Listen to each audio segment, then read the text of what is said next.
For those of you who listened recently to my episode with the Scuttlebutt crew, here is a similar type of episode. We do touch on book marketing, which I think is always an important piece of TRBM. But this episode goes pretty broad and pretty wide into maybe the lifestyle habits of artists and the types of things that we do to produce creativity. I know for myself, I talk a lot about the pitfalls of some of the fascinations on the periphery of my life, such as drugs, alcohol, and the like. If you're not comfortable with conversations that perhaps don't dismiss drugs as all bad, you might want to skip this episode, and I'd be totally fine with that. But I don't think that you should skip it, because I think that my guest and often co-host Christopher Tallon has some pretty fantastic stuff to say about the creative life, marketing, and his experience getting out on the road and selling books in person. Yep, he's another one. In fact, he was doing it before I was doing it, and I was paying attention to some of the successes he was having. So in a way, he served as part of the inspiration for me to start doing out there shows, and I'm thankful for that. Also, if you listen to my episode on Monday, you know that just after this conversation concluded, Christopher was the one who kind of helped open up for me some issues I was having processing through grief. So lots of wisdom here, maybe in an unconditional setting. And so I encourage you to listen with your thinking caps on and really dig, because there's a lot of treasure to be had here. Without further ado, please enjoy my guest and sometimes co-host, Christopher Tallon. This is TRBM Ammo Edition. If you're a published author and want to make a living writing books and selling them to avid readers, you've come to the right place. There's simply no program that's more successful at driving readers towards the books you've written. So the only thing you have to worry about is writing a great book. And the system within Ammo takes care of the rest. Thanks for listening to this conversation. You all right over there? Yeah, that's going to be a consistent thing for me throughout this talk. I still... You sound better, though. You sound like I've got my voice mostly de-aged back. like another 25, 30 years. Yeah, exactly. Oh my gosh. When I was a cigarette smoker, I used to lose my voice completely, like clockwork, every winter for about 3 days. I would wake up not feeling sick in the least. Nothing was wrong with me, but my voice just disappeared. And it would be like that for 3 days. If you talk to my old, the guys that I managed at Pugs, like they would be like, yeah, there would be just a day where he did the cadence call and he didn't have any voice. It was so strange. So that's the first time since being a smoker that I've lost my voice. But this is COVID kicked my ass, and is still actually kind of kicking my ass. It's been a long 7 days now. And how many times have you had it? This would be the second confirmed case. Both times that I actually confirmed when I lost my sense of smell and taste. So when the smell goes, that's yes. Like the first thing everyone's like, uh-oh. What? Yeah, exactly. It's so, it still is. Even the second time around, you're just like, this is so strange. And ironically, both times I discovered it when I cracked beer. So I'd been carnivore, and I'm going back to carnivore. Actually, I decided I like myself better on carnivore, but I cracked a Miller Lite on December 22nd, 2021. And I took a sip of it, and I was sitting in my reading chair at night, and I was like, it tastes disgusting. Which ultimately it was just that it didn't have any taste at all. So it was carbonated nothing. Yeah. And that to me was like, there's something wrong with this. So like, I'm sitting there thinking, I'm telling Ash, and I'd been sick, and she's like, you should go like smell the cinnamon. So I get the cinnamon from the pantry. I open it up, stick my nose in, nothing. And I was like, oh shoot. Yeah. And then same thing this time. I cracked a PBR. I had a PBR. I cracked it open, tasted it, and I was like, oh, disgusting. And then it was like immediately I knew as soon as that happened, I was like, oh, I've got COVID. So yeah. The first time, well, actually, I've only had it once that I know of and confirm for sure. Yeah. But it was because I give blood pretty regularly to this. That's right. I have it on there.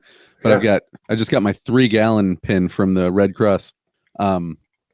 But they used to tell you during COVID and, kind of after the big wave of it, they would test your blood and let you know if you would have, traces of it still. And so I took a blood test like last year or the year before in April. Yeah, it might have been 2 years ago. And they're like, oh, it looks like you already had COVID once, huh? I was like, oh, I did? And I didn't even know it. Yeah. Yeah. I sent out a weekly newsletter type thing to any of my book buyers who go on my subscriber list. And I hypothesized that COVID will actually be the thing that kills me, because for whatever reason, when I get it really bad. My wife has had it multiple times and like barely stops her. I actually am suspicious she got it from me this time around. She said yesterday her head felt really heavy. And then today I was like, how you feeling? She's like, perfect. So yeah, it's a weird thing, man, because some people I'm looking back, I can remember one day where I just had like the worst headache ever and felt like crap and kind of slept through the day. But it was like one day of that. And then the next day I was like, oh, well, like maybe it was something I ate. Maybe I just didn't get enough sleep. I don't know. What is author marketing mastery through optimization, you ask? I'm going to tell you. It's the best way for us authors to make a living selling our books. Are you tired of hearing gurus tell you your book is only good enough to be a lead magnet for services? Are you tired of feeling like you have to be a slave to social media and then frustrated when the time you spend doesn't actually help you sell books? I was too, until I found Ammo. Ammo is the only program that reliably produces results, and it works for anyone. Is it hard work? You bet. Do you have to overcome some of your own prejudices to make Ammo work for you? Absolutely. But rather than being another program that rah-rah shish-goom-bahs tries to get you emotionally excited only to offer unclear methods, Ammo shows you how to design profitable ads step by step through a unique, highly tested and targeted formula. The founder, Steve Piper, is a data-loving, formula-driven author who escaped the kingdom of Amazon to build a platform for himself, where he sold directly to his readers and built a loyal following and millions of copies sold.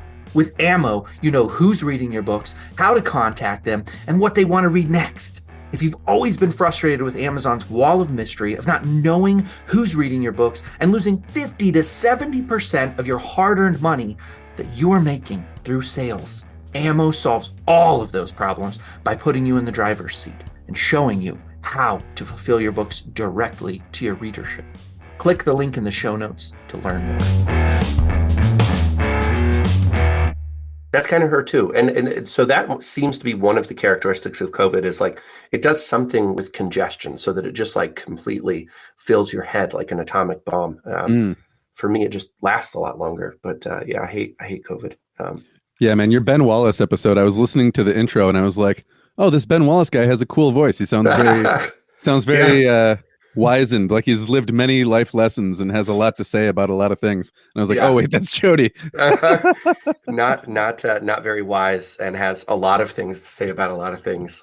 Okay, so let's pepper in some podcasty type things. One is that actually, truth be told, you're probably the OG of doing like book shows and stuff like that. You were going to farmers markets before I ever went to Cincinnati, before I was aware of who David and Lydia Scherer were, before I even did my episode with Michael and Robin Sullivan.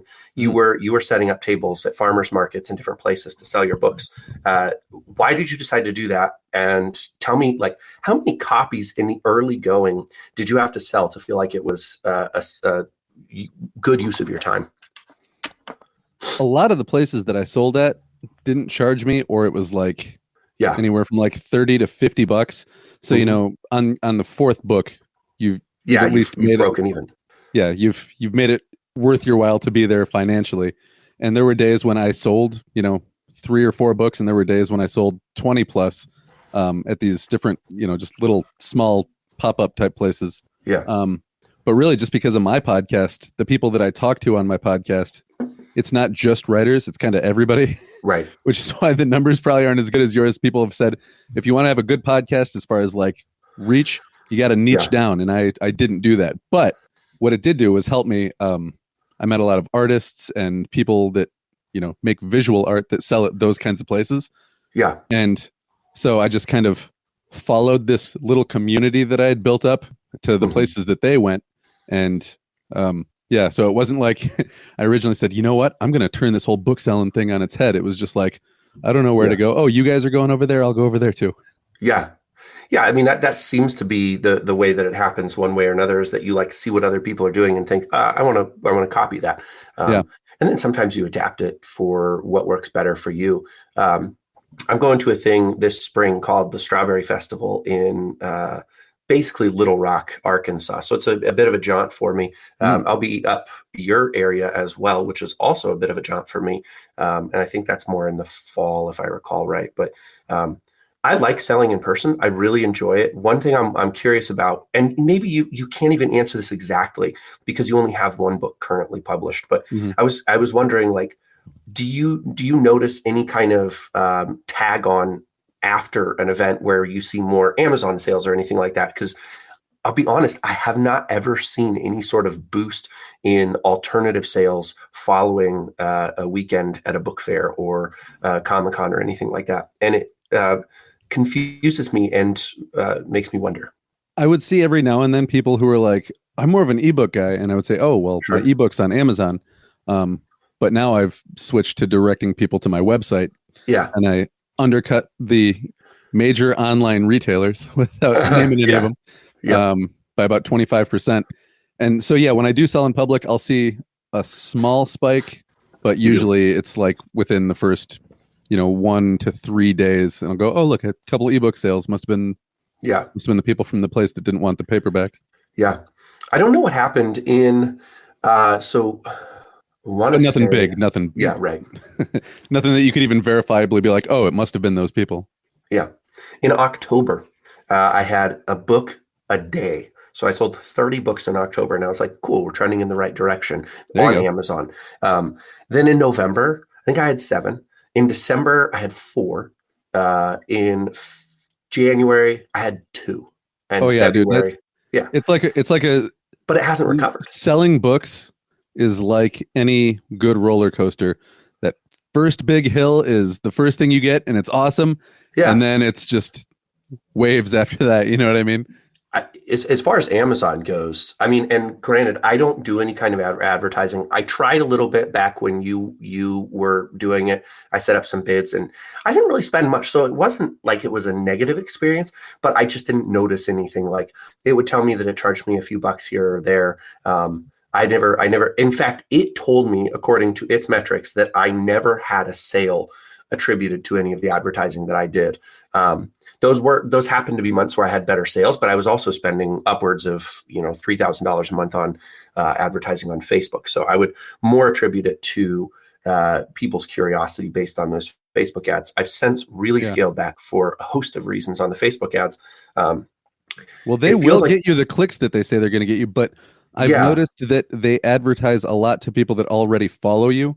And I had one person comment like, hey man, are you buying Facebook ads? Yeah. It's like, well, they're targeting your followers. Good job with that. Oh man. My wife and I talk about this all the time. She's like, I saw your ad again. And I really want to reach out to Facebook and be like, hey, she's my wife because like, I actually told you that. I volunteered that information. Do you really think that she's going to buy my books?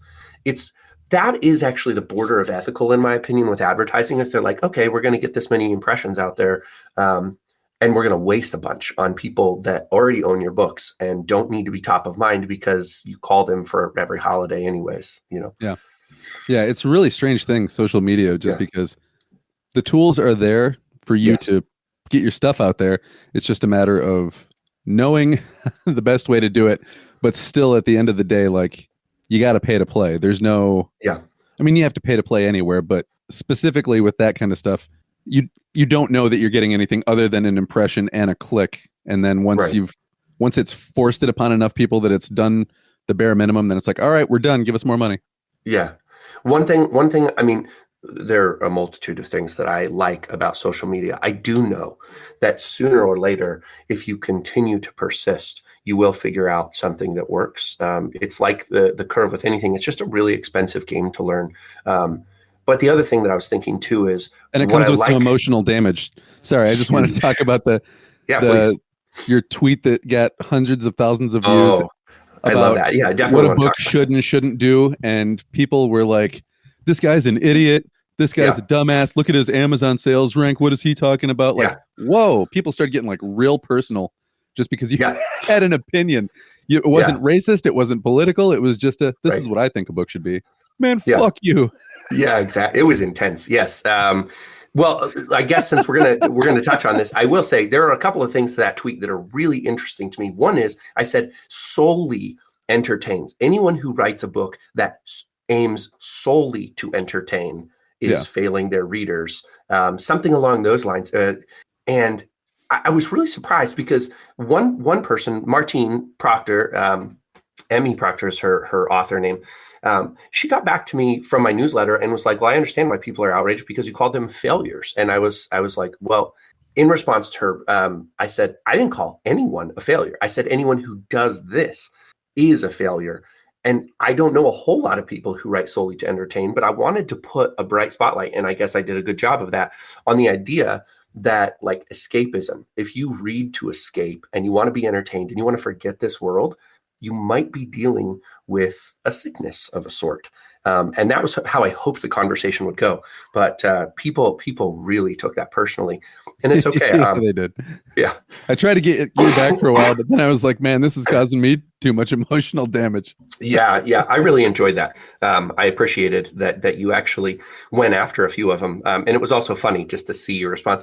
Similar to the tweet about alcohol and marijuana. I really enjoyed, like, you jumped on that one, and how many people were just positive that marijuana was more dangerous. And Man, at least 3 people for a week like went back and forth with me. Some even started DMing me like, "Hey, listen, I'm not trying to make this personal, but like people in my family have thick blood, so we need to drink alcohol." I was like, "That's the dumbest thing I've ever heard." Are you serious? Yeah, it's like, if people in your family have thick blood, then you need to go see the doctor. You don't need to drink. Yeah, actually, alcohol is going to thicken your blood. Cheers. Yeah, that's insane. Some people were coming at me with some hard facts when I was like, "Okay, I see what you're saying," but then some people were just coming at me with their backyard logic, and I was like, no. Yeah, and this is neither a fact nor anything. I briefly experimented when I was on carnivore. I was in a state where it was legal, so I experimented with a couple of pre-rolls. And man, oh man, like one hit and I was in another universe. And I made a couple of critical mistakes. One was I was leaving the gym to try to find a place to sleep for the night. And so I just figured, like, it's 3 minutes away, I'll be fine. So I took a hit in the parking lot and thought, like, before any effects get in, like, I'll be where I'm going to be. That was the first mistake. Don't be like me. But like, literally, then I realized, like, I'm not pushing the gas pedal because I'm so, like, depressed after and like, when I say depressed, I mean my nervous system is, like, pressed down. And I, like, forget I'm driving, and I'm like, I've been at this stoplight forever. And then I get, like, the paranoia, like, the cops are watching me right now. And I'm like, Wait, did it turn green and I missed it and it turned red again? Yes, like, I literally had those thoughts. I was like, I think I've waded through multiple signals now. And I just am absolutely freaking out. And also at the same time, the other part of me is like, calm down, buddy. Just be aware. Everything's okay. Get where you need to go. You know, you made a mistake. That party deep down is like, it's just the drugs. That's exactly right. Okay. Yeah, that's exactly right. Breathe. And there is something to be said for that, because I've used, anybody who listens to this podcast long enough knows I'm a big fan of drugs. I love all drugs. Some I get along with a lot less well. And it Does it seems, say, like, for whatever crack reason, and drugs like those? Thankfully, I've never used crack. I've never used cocaine. I was going to say, just when you say you love all drugs. That is true. Yeah, that's true. In theory, I even love those drugs. I'm just a little bit scared. So I'm a big fan of Dax Shepard. And he talks about how alcohol caused the knock-on effect of him, like, he would drink, and it wasn't the alcohol that was the problem, but when he was drunk, he was like, let's go find cocaine. I had a period of keep this in my party life, going. Absolutely. I had a period in my life kind of similar to that, where I dealt with a brief but pretty robust period of kleptomania. And I would drink and I'd be like, let's go steal some books. Like I loved going to Barnes and Noble and just like loading up and walking out like, hey, it was just like so fun for me. And so there was a long period of sobriety. And I think that for me actually did sort of kick that part out where I learned how to deal with it and didn't necessarily associate it. So there are some huge issues with drugs. I'm not recommending that anybody use them. I'm just saying for reasons I can't understand, they're a big part of my life. And I really enjoy how they help me develop as a human. Well, and even just if talking about psychedelics, yes. We know now that psilocybin has a lot of good uses for people with PTSD, for people with anxiety about end of life that are, terminal patients, things like that. But I saw something in the news just the other day that said taking LSD one time can have immediate and lasting effects on depression and anxiety. Yeah. Which is wild to me. LSD scares me a little bit. I've never tried it before. I think just the idea that it's, a man-made chemical thing. Yeah. kind of scares me, whereas psilocybin is natural and doesn't seem to have any kind of real hangover effect other than your body kind of actually wants to distance itself from that drug for several weeks to months, which is kind of cool.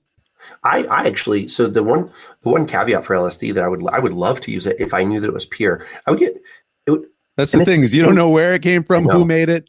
I mean, I guess you could say the same thing about psilocybin too. Yeah, somebody might have grown it in their bathroom, but like theoretically, and this honestly is like a theory, is that if I were ever going to use magic mushrooms, I would have grown them myself. So that's just theoretically, and it would be for the exact same reason that you're stating, is I wouldn't want to buy it from somebody on the street and be like, what am I getting? I don't necessarily know which mushroom this is.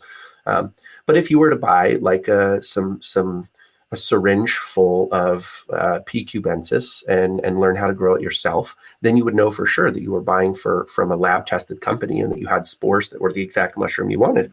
Yeah. Then when you are in the mind altered state and you're pretty sure you're dying, the one thing that and this proves true, by the way, then I'm not dying because I took something poisonous. I'm dying because my mind has been opened so wide that it's going to split open and just destroy my body. That's why you start to think you're dying.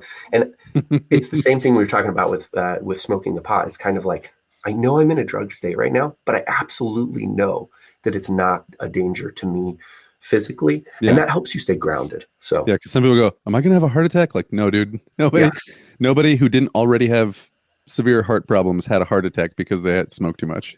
Exactly. I might have had an anxiety attack, but and that's a strange thing about marijuana in general, is that it really, like, I keep saying grounds because that's the experience for me, is like, it makes me feel just all around heavy, like I'm attached to the ground.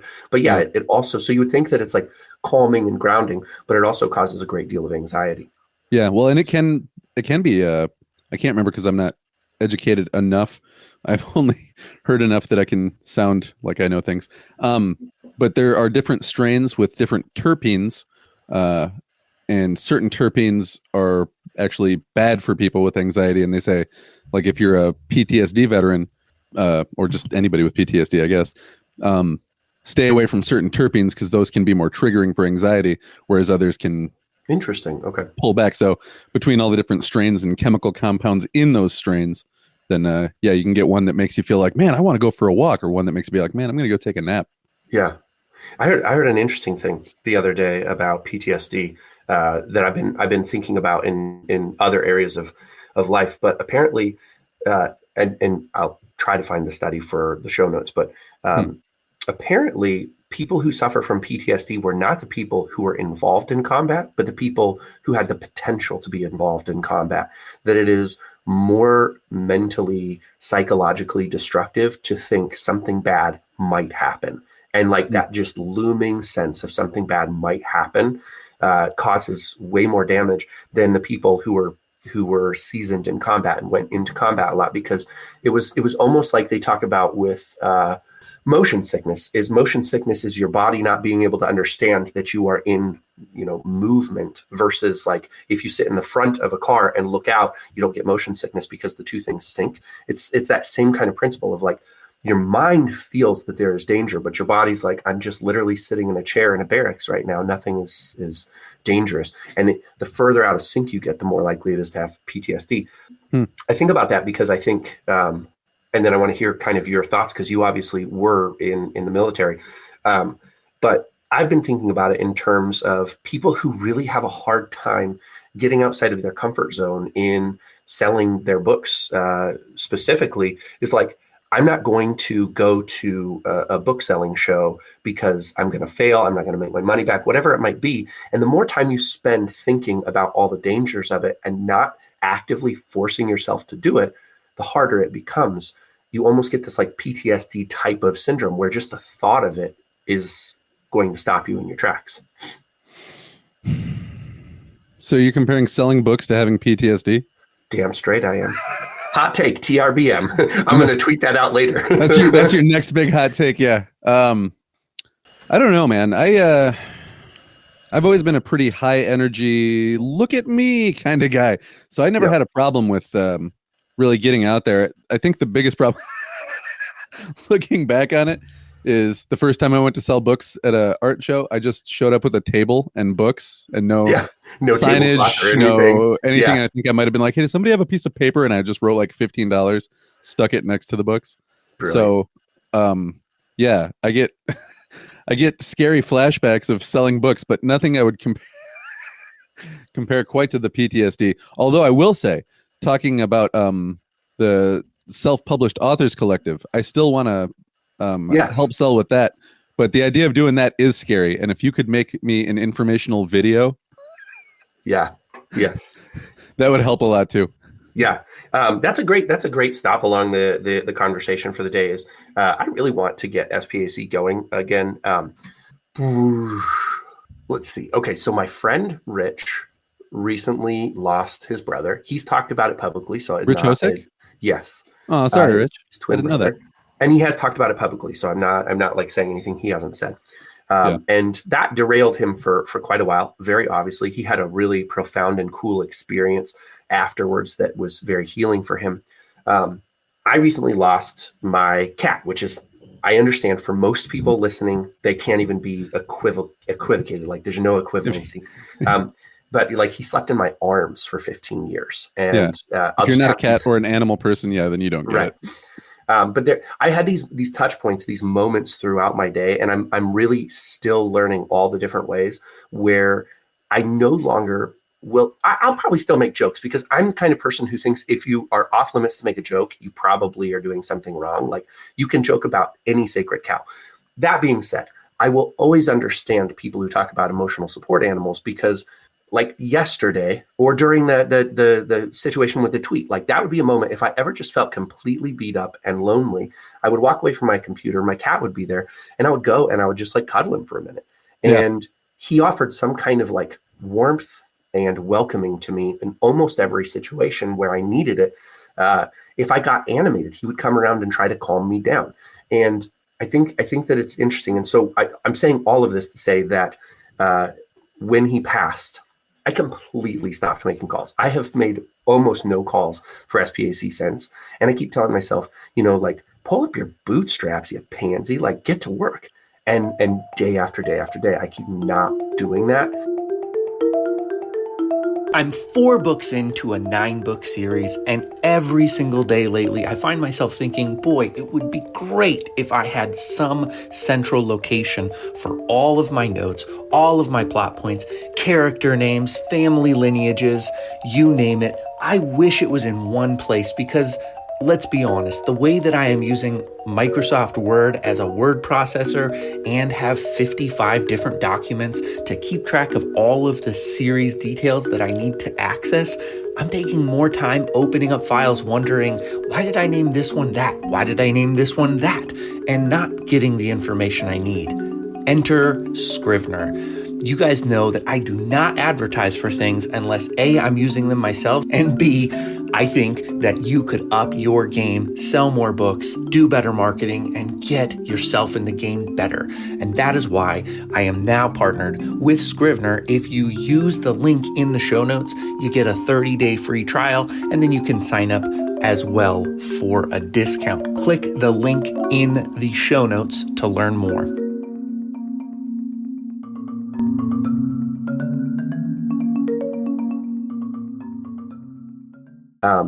Which it needs to change, but man, oh man, like I was not prepared for that situation. So I can only imagine wrapping up this whole story, how Rich might feel. And so it's really impressive because he's gone on to make some amazing podcast episodes. He's been coming to book selling events with me, and it's just very, very difficult. Something I was not prepared to deal with that continues to have consequences.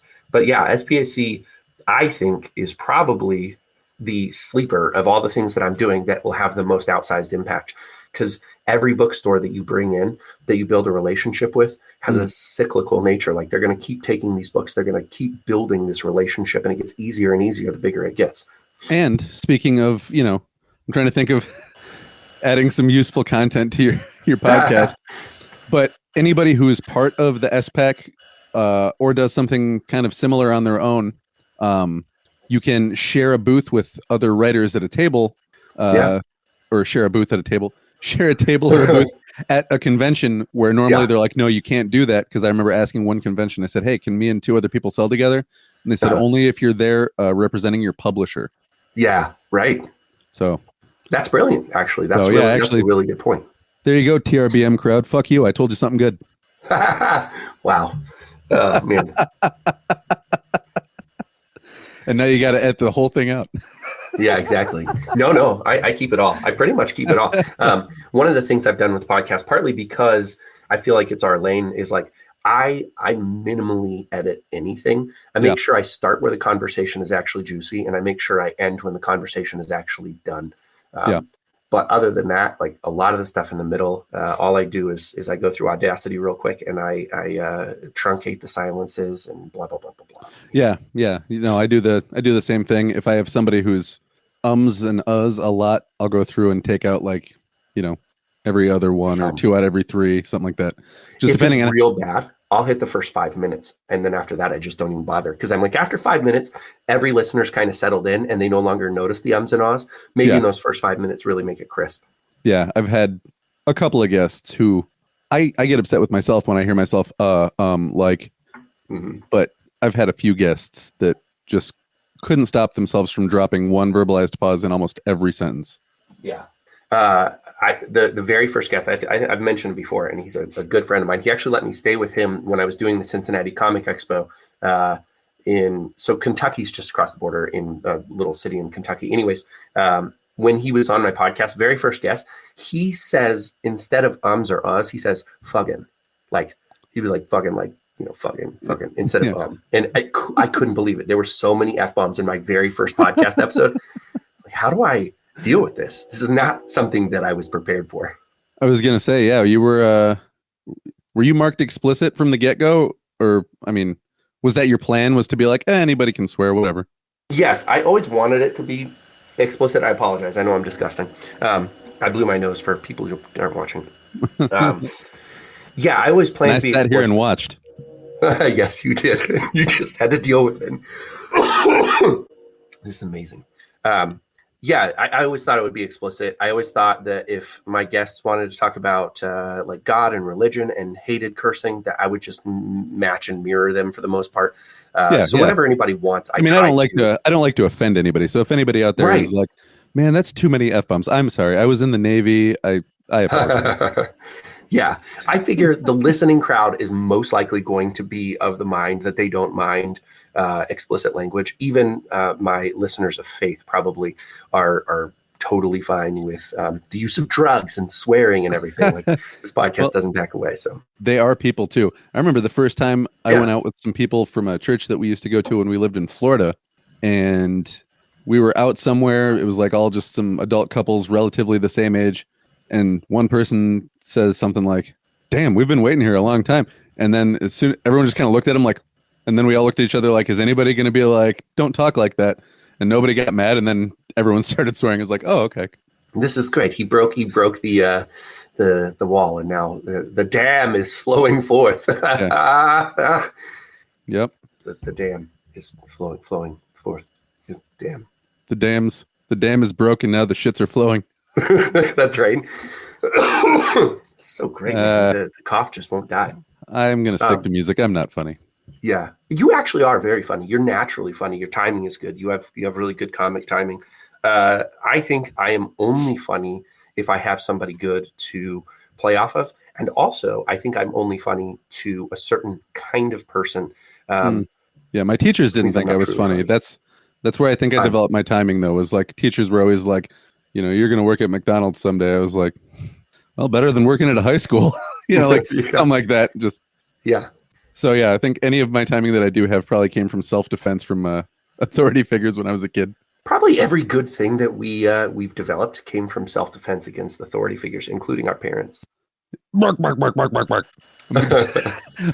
Sorry, I do that. I do that to my wife when she coughs, and she absolutely. I was going to say she loves it, but I can't even say it. She hates it so much. Yeah. She's like, "Why?" Yeah, it's getting really bad right now. I'm drinking plenty of fluids, and it's just it's coming after me. Yeah, I'm drinking a delicious Miel latte that I made myself from my Marva DeLong High coffee maker. Yes, this episode is brought to you by DeLong High. I think they pronounce it DeLonghi, which is so ridiculous. I almost said the R word, which that probably I would have had to cut. It is quite ridiculous. DeLonghi. It's DeLong High. Yeah, I don't. Yeah, you can say it however you want to. Apparently, I might have said this to you the last time I was on your podcast. I only have like 2 stories. When J.K. Rowling wrote Harry Potter, she originally wanted the bad guy to be called Voldemort, like with a French. Oh, sure, yeah, kind of a French. Yeah, I vaguely recall this. Yeah. And then when the first audiobook came out, he said Voldemort, and she was just like, "All right, okay, Voldemort." Yeah. Interesting. So she thinks of the French in general as being, the ultimate in evil. Yeah. Which doesn't surprise me a little bit. I feel like the English and the French are sort of always a little at odds with each other. Yeah. Well, I don't know my history well enough to get deep into it, European history anyway. But France seems to be kind of like the butt of a lot of jokes. Like it's kind of like the Ohio to the Midwest of... Okay, sorry, actually, people in Ohio. Great. No, please. We absolutely have to talk about this because my children come home and they're always talking about Ohio. And I'm like, where did this come from? What does it mean? Why do they keep using it? I know that they're using it like an insult, but I don't even understand. That's how far there's so many reels and TikToks about Ohio where it's like, hey, welcome to Ohio. And then they'll show you like nothing at all. And then they'll be like, you can't leave. And they'll like try to like grab you. Yeah, interesting. I somehow they have completely caught the Ohio thing, and it's missed me entirely. Yeah. Okay, I want to make at least 2 stops, and then anything you want to talk about too, because technically this is a guest host episode. The first stop is going back briefly to the discussion of drugs. Both you and I have recently experienced either periods of sobriety or like a change in the way that we interact with substances, and I think that there's been some positives. So. For the substantive amount of time that I was on carnivore, I was using no alcohol whatsoever at all. And I noticed pretty quickly that there were a lot of positives. I don't remember all the circumstances, and I apologize, but you took a brief break from marijuana and noticed some productivity, a little bit of weight loss, things like that. Where are you at with it right now? What are your thoughts on like substance, creativity, productivity, all that kind of stuff? Well, I'll start by saying that I am pro cannabis, but having the experience from using cannabis like pretty much daily and then stopping for about 2 weeks, I went into something that I guess you might call like a withdrawal, but it wasn't really like withdrawals in the classic sense. It was more just a very heightened anxiety. Like I felt it in my stomach. So I was taking CBD and I was taking chamomile in the mornings and the evenings, and that helped a lot. But just because of the way that cannabis suppresses your, I don't know if it's actually stops you from making stress hormones or if it stops you from absorbing them, but it actually disrupts the process of like feeling stressed. So when you disrupt that natural process long enough, then the bounce back can be pretty intense for the first few days. And I didn't eat a lot and I didn't sleep well. But once that went away, then I started just felt like my brain was on fire. I was like, I just want to do all these things. And So I went into a crazy wave of production and getting things done. Yeah. And then have since like started easing cannabis back into my diet. Yeah. But yeah, now I don't, wake up and go take a hit to kind of start my day. I make sure I get everything done first. And then that's kind of like my treat at the end of the day. Sure. Yeah. That's how alcohol, like probably the times in my life when alcohol was, there definitely was like, I noticed a process with me where it would get earlier and earlier and earlier. Yeah. And there was a point where my wife was like, it's not really appropriate to start drinking like right now. And I was like, according to who? Have you ever heard of wake and bake? Like, what's the difference? Yeah. Oh, society and their rules. Exactly. I actually do believe that more or less. I believe that if you are able to function by whatever means necessary, then function. If you endanger other people, you're probably getting into some gray areas. But that would actually go so far. And this is where I'm going to get myself in a whole lot of trouble. I actually don't have an issue with somebody driving if they've had drinks, if they are what's the word I'm looking for here? If you've built a tolerance, because like there is. I would love to see research that proves this wrong, but there is absolute ability that's gained with tolerance. And it goes back to that early part. Like I'm guessing, and you can plead the fifth or not comment at all, whatever you want to do. I'm guessing that you are completely capable of driving under the influence of cannabis as long as you haven't like really hit it super duper hard. I actually had a friend, shout out to Mike Logan, the ice cold comedian.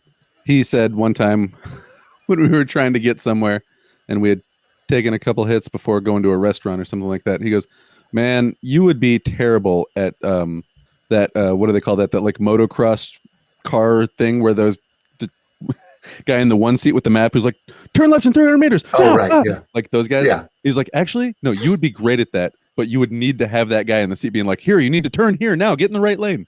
Yeah. So yeah, I think my driving skills would be okay, but I might end up like doing 18 loops around the roundabout before I'm like, wait a minute, which way was I going?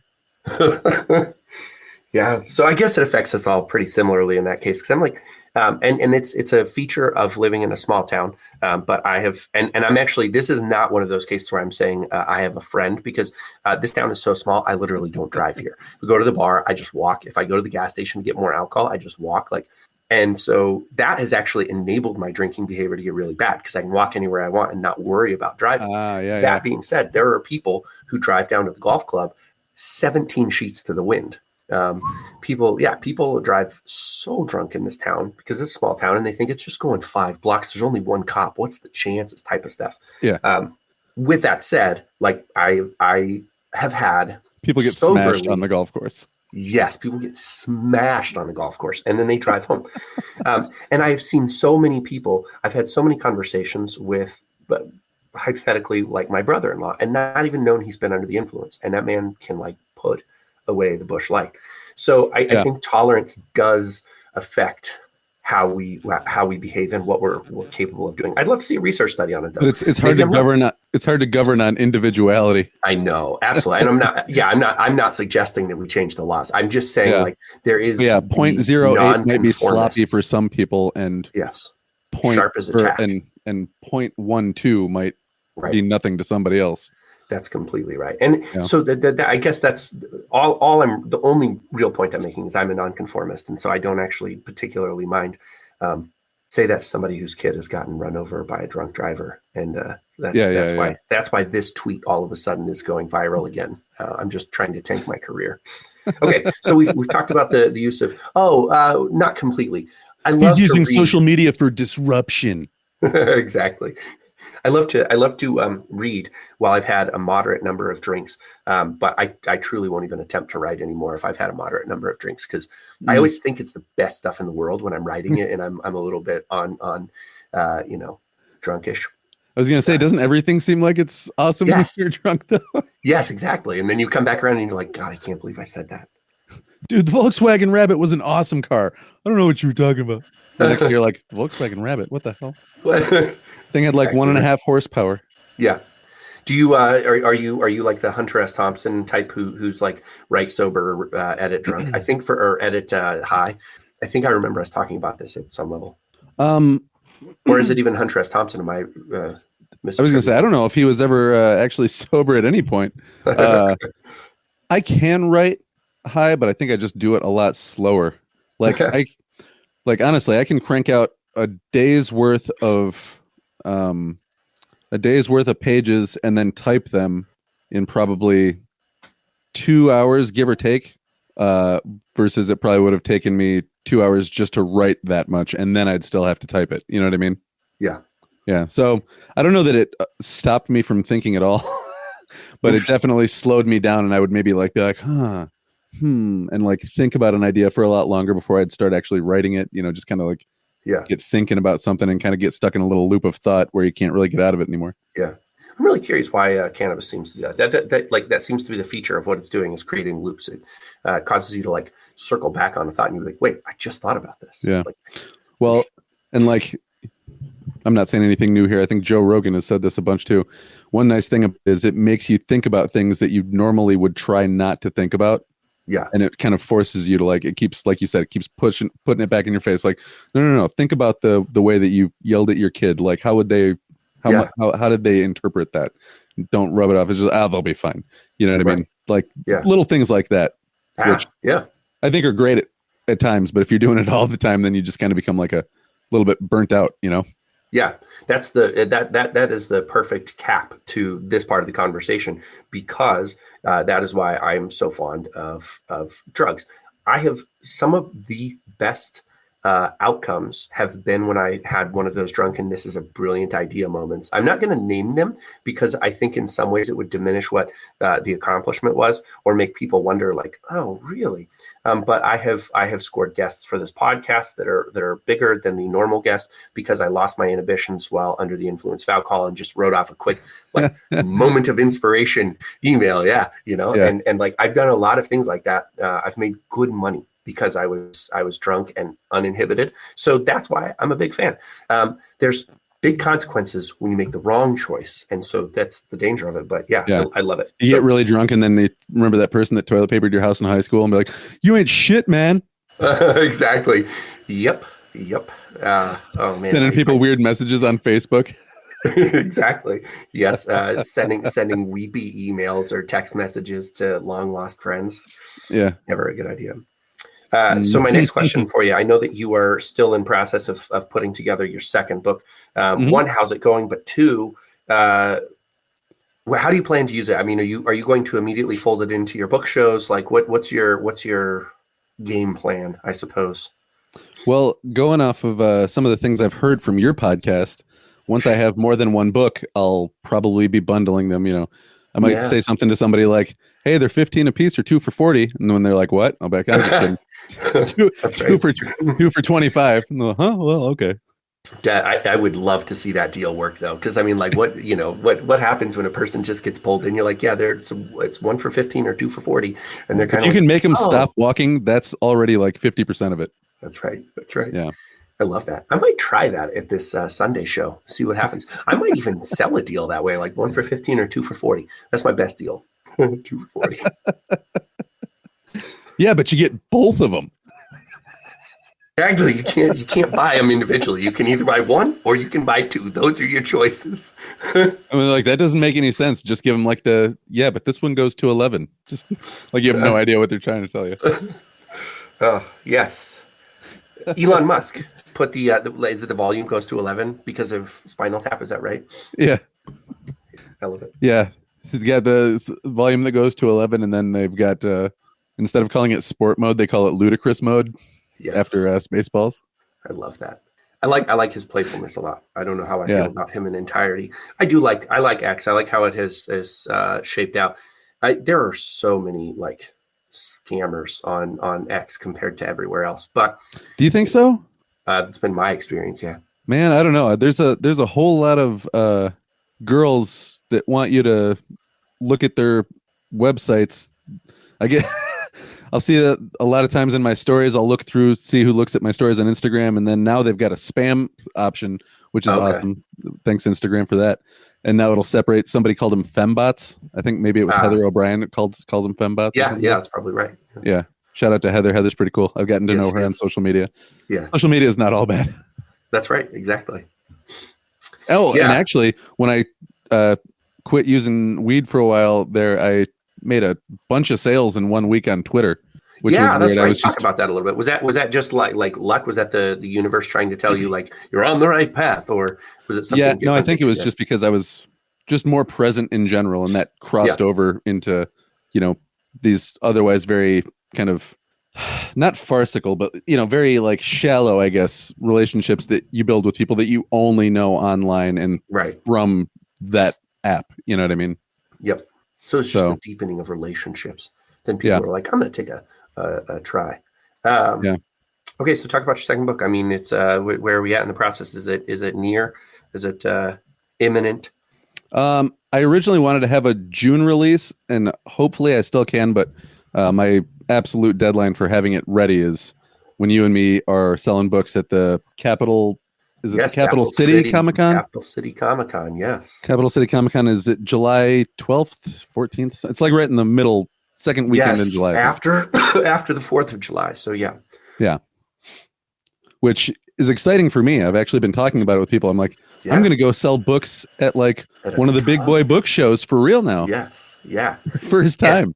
It's gonna be fun, man. I It's going to that be you, one me, I'm and Rich, really right? you know what? That's a good question. Rich may be there. Um, he may not. Let's see. I'm trying to think. So there is the Chicago Printers Row thing. I'm trying to remember when that's going on. He may not want to double up, and wouldn't be double up because they're different weeks, but they're close, I believe. Yeah, yeah, Um, yeah. so he may not come to that one. He also is spreading his wings, and I think that he may not actually verbalize this, but I think he might believe, similar to me, that your very best sales will always come alone. If you can swing it to do a book event all by yourself, Mm. you'll make. It's like an exponential growth. I don't know why this happens. You would assume it was the other way around, but if you go alone, you will sell more than double what you will sell if you go with another person. And I think what happens, this is my theory, is that when someone comes to a table with two authors, the presentation of choices will sometimes prevent them from going into like the spiral of purchasing behavior. That sounds really Mm. technical, but I think that that's the case. So sometimes you'll get someone who would be like, "Oh, mysteries! I like mysteries. I'll buy them." When it's like mysteries or I don't know exactly what your pitch for switchers would be, but like sci-fi of some kind. So Yeah. when it's mysteries or sci-fi, then they might be like, "Huh, I like both. Can't decide. I'll come back."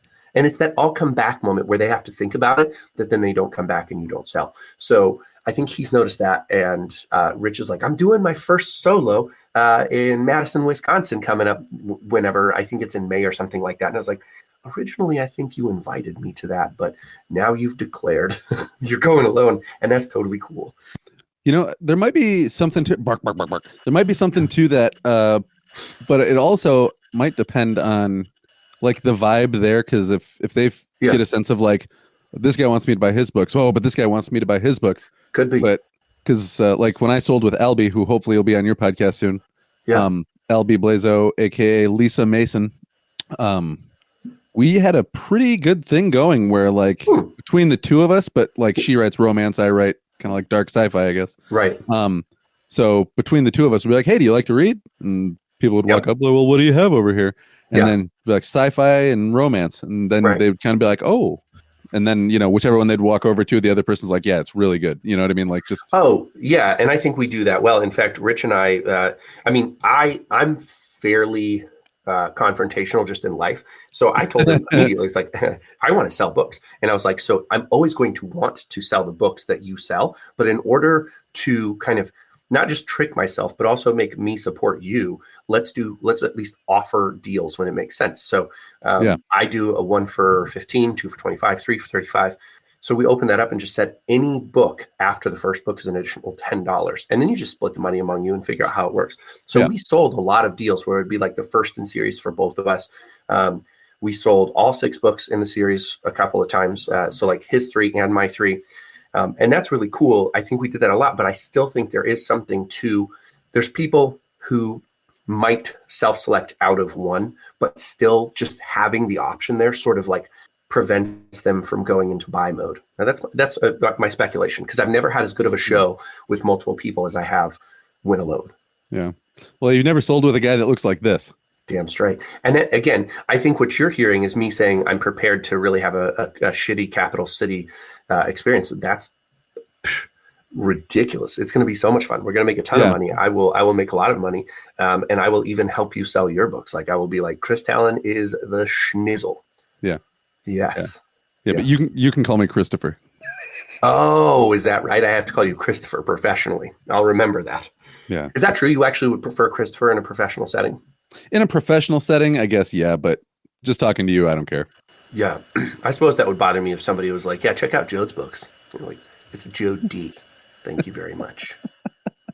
No, I said Chode. Chody Sperming. That was my nickname in school. Chody Sperming. Yeah. Guys, it was tough. Yeah, that's not a great one, but I've had some bad ones too with my real last name. Oh, that's right. We've touched on this before. I do not recall what your authentic last name is. I'll just say it, and I'll see if anybody out there can spell it. I will send you a free book. My last name is Calcagno. That's right, Calcagno. It's Sicilian. You're Sicilian. Are you 100% Sicilian? Like, half. Okay. My dad's parents are both from Italy, and my mom's parents are of German descent, but they're like, third or fourth generation. They were already third or fourth generation. So the German heritage is all but gone. You know what I mean? There's not like flags and pictures of the old country, and nobody like says, here's some strudel, like. Oh, I hear that on the norm over here. Like, have some strudel. It is the Midwest. It is. Which I honestly didn't know Nebraska was the Midwest until. Oh, really? I think when they joined the Big Ten, I was like, they're not even in the Midwest. People are like, that's the Midwest, stupid. Like, oh, I thought it ended at Iowa. You know what? There actually was a bit of a heated debate for a while. I remember it going on because I would tell people I was from the Midwest, and they'd be like, Nebraska's not the Midwest. And I was like, what else the F is it? It's certainly not the West, because when you think of the West, you think of like arid deserts, mountains, pine trees, all that kind of stuff. And unless it's the NHL, then it's deep in the West. Deep in the West, yeah, that's right. So yeah, I mean, it's Midwest. It's Midwest. When you get out to the western side of the state, it does start to feel a little less Midwest. Yeah. Like, try what's Ogallala? Like Ogallala starts to feel a little bit like the West, because there's Wyoming to think about too. Half of Wyoming is strangely flat and barren, and that's part of the West too. But that's kind of deserty. So, anyways, this benefits no one. I'm literally saying something that benefits no one. I like learning about geography. Yeah, I love it. I actually really want to go to Moab, Utah one of these days because of all the rock formations. My wife was dating a guy named Justin who turned out to be gay. He was supposed to go meet her. She was supposed to go meet his parents in Georgia. And right before they were leaving, he broke up with her. And it was really her first serious boyfriend. So she decided she was going to take a trip. And she drove to Moab, stayed in a bed and breakfast, ate, what's that? The beans and egg with the tortilla. What's that called again? Oh, my gosh. Ranchero, something ranchero. Huevos Rancheros. Huevos Rancheros. Yep, had Huevos Rancheros, and almost got lost and died in Moab. She met a runner. She met a runner who was running around in Moab and gotten lost as well, and he was bleeding from the nipples. I didn't even know that this was a thing, but apparently, if you're a runner, like, it's maybe more familiar. It's a thing. I've had to tape mine before. Yeah, right. Yeah, me too. But that's because I'm like, I've got perpetual diamond cutters, and so every once in a while I get a little bit nervous. Just throw a little duct tape over those bad boys, keep them down. Your camera ready at all times. Yeah, it's so crazy. Bark, bark, bark, bark. Laughing is bad for the cough. But they find their way out. She sent a picture during that time to like our group. We were in Bible study. I was our fabled leader. And she sent out a group text, but this was before smartphones, really. So it didn't tell you that it was a group text. It just, you received a text message from. So I literally thought she sent a selfie of herself in Moab to me and was like, I'm having a great time. And I was like, she likes me. We were not dating. We were not together. I had just gotten out of my own breakup. And I was like, she likes me. And so I really like went into full mode. And that's ended up being how we got married, because I made a huge mistake in her interest. Usually people get married and then they say, I've made a huge mistake. Right, exactly. Again. I made him bark again. Yeah. Well, good grief. What do you got for us? I am out of topics. I don't know. Oh, you know what? I never actually fully even answered your question. Did I? No, I did. The book that I'm working on now, hopefully it'll be out by beginning to mid-summer. Yes. And it's a paranormal book, less sci-fi. It's more about a girl with supernatural abilities who tries to rescue a family member of hers from a cult and ends up getting kind of kidnapped by the cult, and has to use some of her powers to infiltrate the cult and find out what they're doing, but then also to escape it. Wow. So it partly reminds me of The Running Grave by Robert Galbraith, aka J.K. Rowling. yeah, If you've read that book, great book. Paranormal is fun. Cults are really fun. For this brief moment, I was actually thinking, how fun would it be to tell the story of what is a cult, but it's actually the truth? Like, you think it's a cult, but it's actually real. And so, that would be kind of cool too. Like, and just all the things that I've learned about cults makes me see that in my research for this, I've done way more research on cults and cult leaders and cult followers than will ever actually make it into the book. But it's actually it's actually shown me though, like how pervasive cult tactics are in just our everyday life. Oh my gosh. Like the military. I joined the military, nobody coerced me into doing it, but everything that I read about how cult leaders like alienate and isolate and break down and build, it's like exactly what they do in boot camp. Yeah, totally. Yes, the boot camp is like the cult indoctrination. Yeah. And you see some people come out of that thing, they're like, I actually had one guy was telling me, he was like, I don't think I can leave boot camp. I'm like, what do you mean? He's like, I've got it all figured out here, man. I know how it works. Like, I don't want to leave. I'm like, that's weird. You should want to leave. Yeah. He's primed for a cult. If there's any cults out there, ask Chris. Christopher. He'll give you the guy's name, and you can recruit a cult member. Yeah, and don't feel bad if you end up joining a cult either, because one thing I found was that the average cult follower is actually of above average intelligence, and they're just desperately trying to fill a hole in their, void in their emotional space. So I've been listening to this podcast, No Stupid Questions, and it's a great podcast, good name, and they talk a little bit about this, that even when it comes to like the hyper politicized among us, they're almost always higher on the IQ scale than average, and quite a bit higher actually.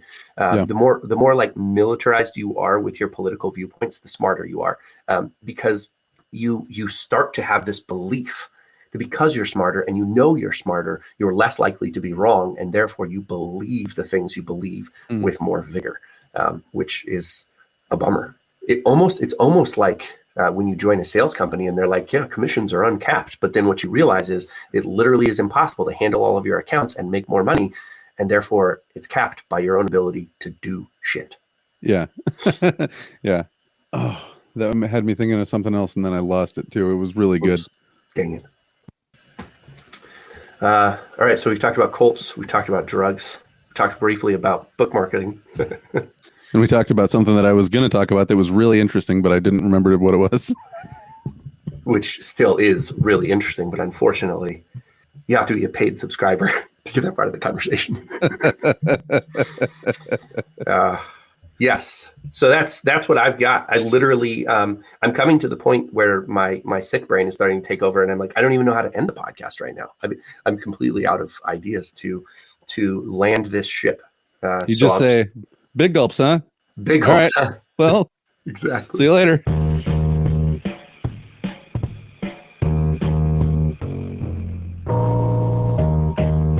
Thank you for listening to TRBM. The theme music was provided by the ever-talented Christopher Tallon. And hey, if you liked what you heard, share this show with other readers, because what's the point of telling stories if nobody's listening?